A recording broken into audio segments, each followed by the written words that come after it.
I put together this quick little diagram for you to see where your hands should be in relation to your head when learning and executing your headstand. This will allow for the best balance and the best support all throughout the movement. So go ahead and get on the floor and put your hands about shoulder width apart. Index fingers are going to be pointing forward and the rest of the hand is just going to open nice and flat on the ground. You're going to squeeze through those fingertips as if you want to grip the ground. That's going to be a nice anchor for support. A tip for finding out which part of the head should be on the floor is to put the wrist on the bridge of the nose and then extend the middle finger and touch the top part of the head where the middle finger lands. That's the part that you want to put on the floor. Okay, here we go. Triangle.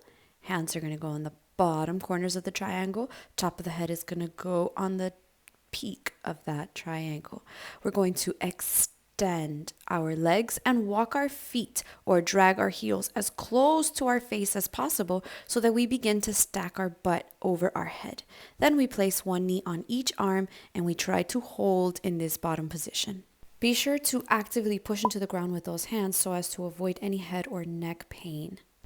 Here you see a common mistake where people try to put their knees on their tricep shelf before prioritizing stacking their hips. No, no, no. You must first do your best to stack your hips over your head. Get that alignment and you will see how much easier it is to get your knees on your shelf and hold that position. Once you've practiced that quite a bit and you are able to hold that bottom position for a while and you are confident to take things to the next step, I want you to think about opening the legs into your straddle and keep opening. Notice how the legs will naturally lift. Open, and they naturally lift. From here, play.